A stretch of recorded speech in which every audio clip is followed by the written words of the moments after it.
Hey everybody, I'm Jake Recream, and today I'm back again with another Beyblade video after a long time of uploading. And I'm sure you can see here, this is from the new motorized sparking Beyblade set. I need to get out the box to remember what it was called, honestly. It was such a weird name. The Motor Strike Battle Set. Yeah. Basically, this is Hasbro's attempt at a motorized stadium after how many years?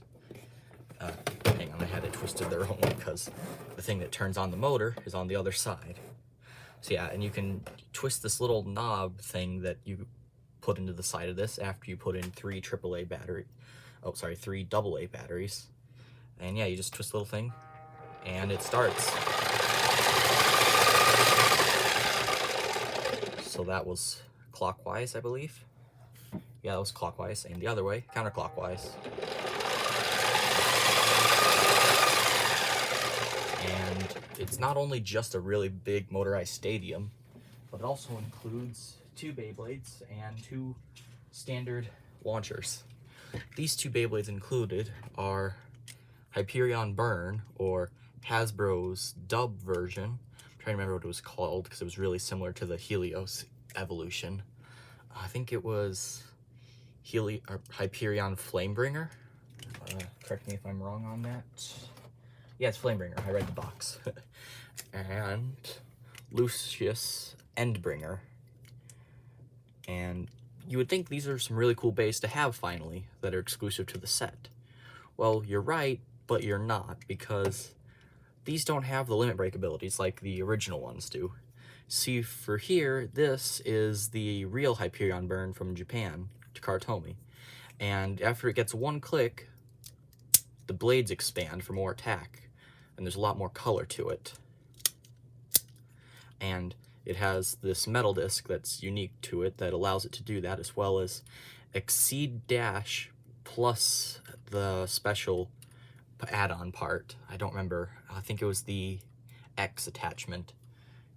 Yeah, and that locks the free spinning ring on it that it has, except it's removable and you can put it on the Helios tip zone, except this one doesn't come off at all. That, or I just can't figure out how to take it off yet. If it is removable, somebody tell me in the comments if I'm wrong. I'm sure there's somebody out there that knows everything and just wants to see my review. But yeah, there's no metal on the chip like there should be. There's no ability. It doesn't even have the right metal disc, and the tip has no rubber on the bottom. It's all plastic. But it's really wide, so it should be really fast. Now, as for Lucius, I hate that name, by the way. I don't know why. But Lucifer, the End, which is the name of this one, has a limit break system as well, and metal on the layer, on the chip. This one has no metal, has no limit break, wrong metal disc, and the tip doesn't even have the free spinning polymer plastic plate. It's all one piece of plastic. It's not polymer and is locked in place. There's no spin to it at all, because Speedstorm, as it should move very fast around the stadium edge, because that's what Speedstorm's all about. Except it doesn't have its limit break either. The limit break it has, or supposed to have, is on the very last click. These two rings come down that are free spinning for a shield, basically. And it also has a small rubber piece in the locking system that makes it harder to burst. This does not have that, sadly. So, yeah, but I'm willing to give this stadium a chance, because if the stadium is fun, I can probably ignore the lacking of abilities and weight. Let's be real, these weigh about half as much as the real ones do, give or take a bit. So yeah, let me grab one of my better launchers, because these ripcord ones just don't do it right. Here we go, the most powerful launcher on the market right now, with Hasbro Beyblades, because why not? This is the LR launcher from the triple set, I believe it's called. And it is, well, currently the strongest tournament legal launcher. So I'm just going to do a, oh, it's in left mode. Let me fix that.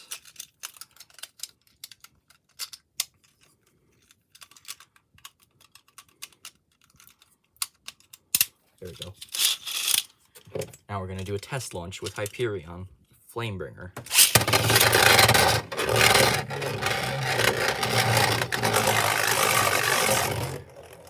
Well, that sure is a bit underwhelming. I expected a little more speed.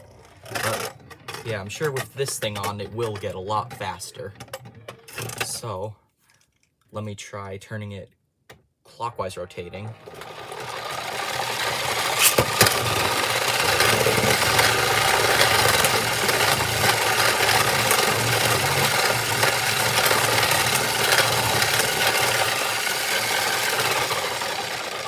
Okay. So yeah, I made it spin clockwise, which moves against Hyperion's spin, causing it to go all erratic. My mistake for not putting it counterclockwise, which should help it. Yeah, if it goes like this, then spinning it that way should help. Yep.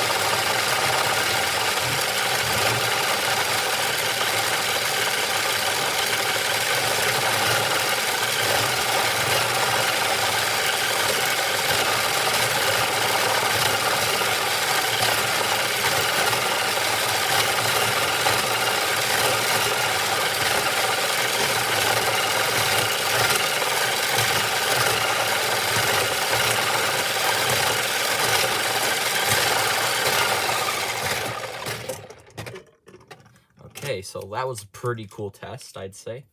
Definitely a fun stadium. I bet it would be even more fun with Sparking Beyblades or even Dynamite Battle Bays, which I've acquired quite a lot of. I just haven't uploaded those videos, simply because I was so clueless on them at the time and had no clue how they worked. Now I understand all of them, hopefully enough anyways. So now I'm going to have Lucius Endbringer. I'm going to just do a test launch without the stadium on. 3, 2, 1, go shoot!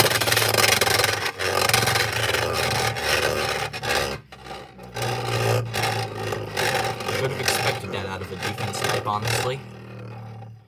I just expected something move. I guess I expected a little more movement than that. I don't know, so I'm going to try an angled launch.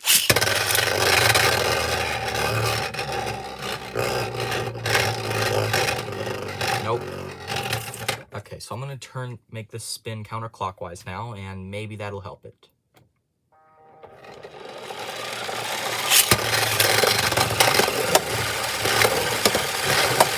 Whoa.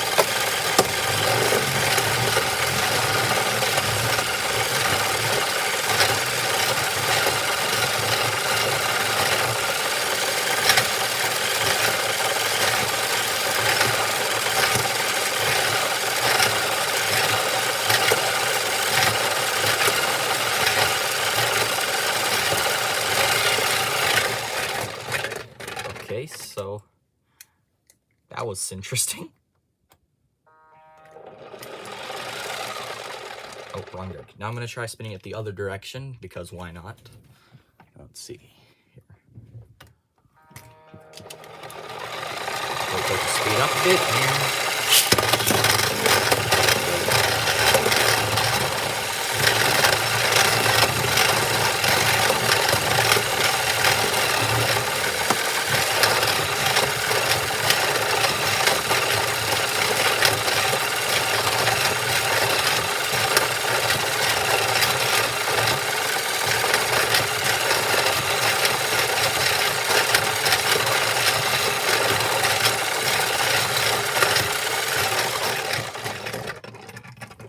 Okay, pretty cool. Now I'm going to do a battle against the two of them, and yeah, this should be fun. So I'm going to spin it counterclockwise so that they'll both be boosted around a bit better rather than moving all sideways, you know. And here I go. Okay. 3, 2, 1, go shoot. Shoot.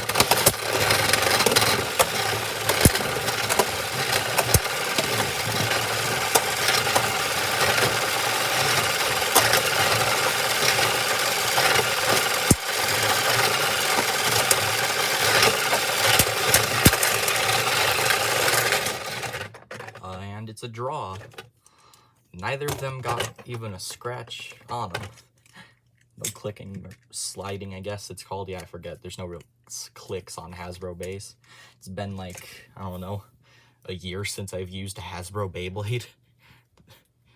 So, And that was a pun because, you know, New Year. Yeah. Still, I thought it was pretty good.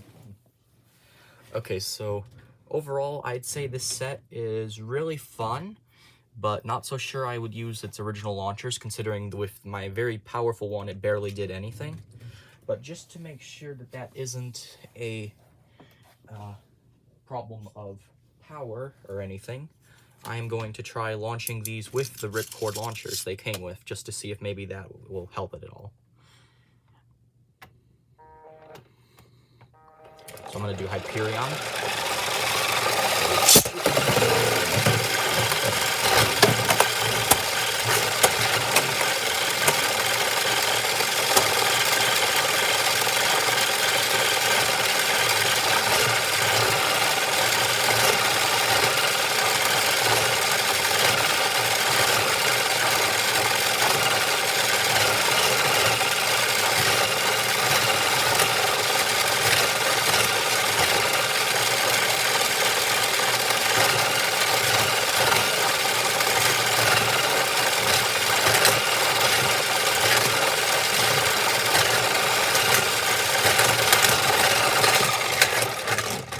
Alright, so I did notice a slight bit of performance change.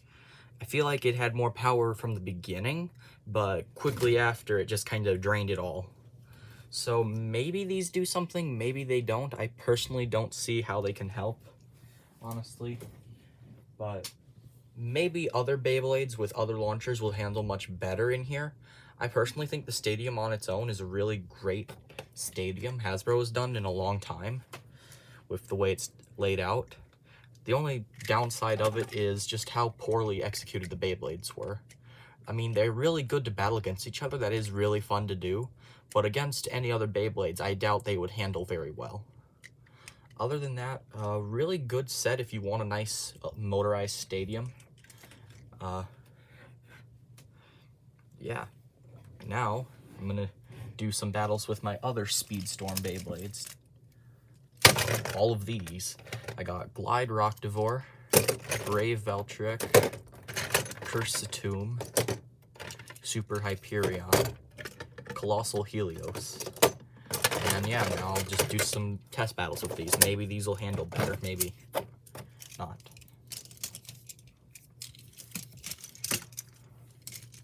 Okay, so let me get my launcher again. I'm going to try it with this launcher again, hoping something will happen better. And I'll start off our first matchup with something basic. I'll do Rockdivore and Hyperion. And the arena will be spinning counterclockwise in order to make the Beyblades go faster. So let's do Ragnarok first, Rockdivore first.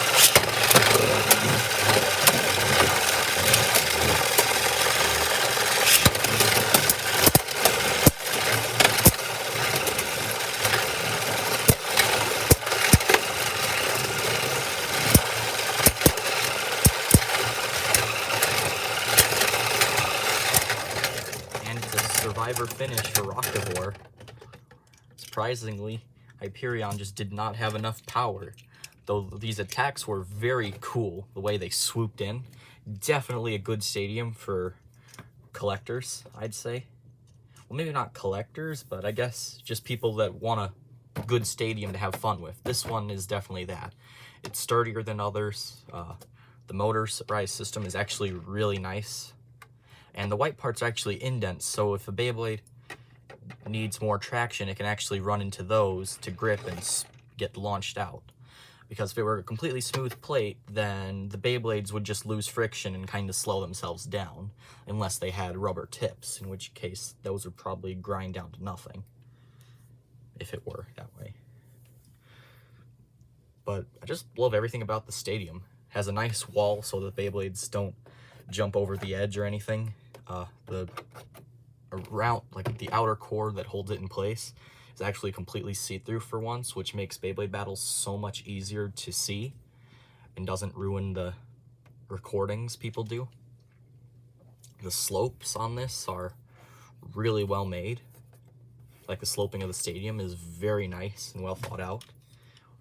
Yeah, let's just jump into some more battles. I'm gonna do Curse the Tomb and Colossal Helios now. I'm not sure which rotation to put it in, but I think I should favor this towards Helios, considering it'll have way less stamina than Satum will, so I'm going to make it spin clockwise for this match. Though I will need to prepare a second launcher since I can't quick change with this one. So I will just use my LR Achilles launcher, since it'll pretty much do the exact same thing with these bays as the others will due to its intense power. So, time to start.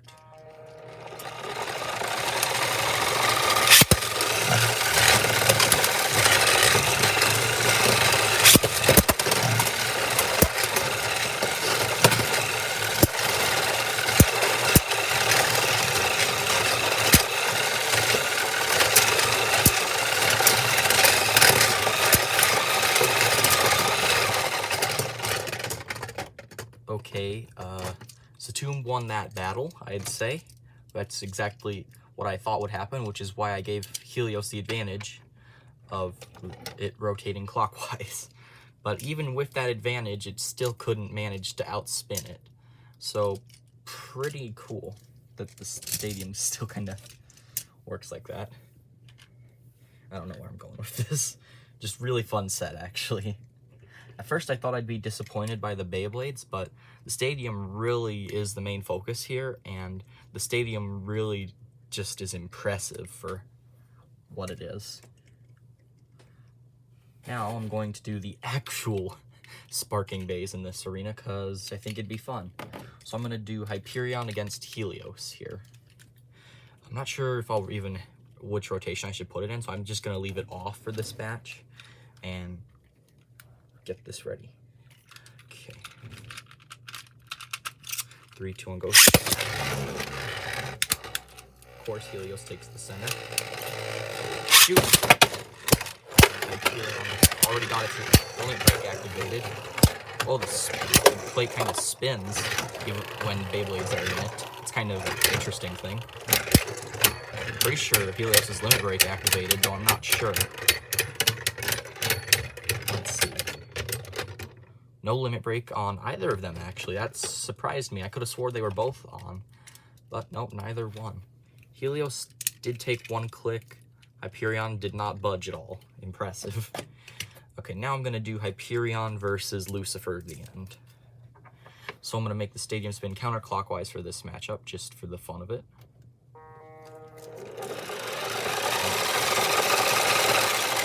Wait. This is the same spin. I'm getting my powerful launcher out. Now this will be interesting.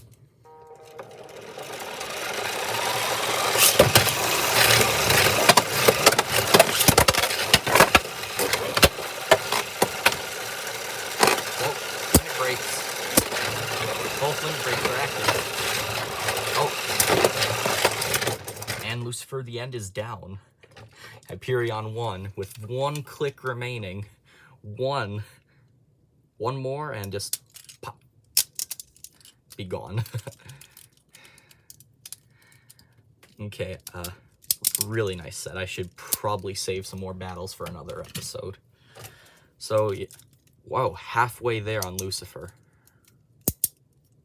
Oh, crud, I aligned this wrong.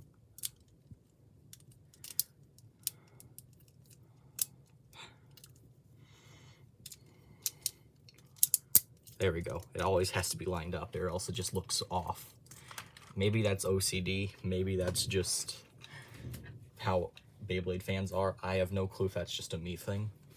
But, yeah. Anyways, thank you all for watching. This was fun. And goodbye.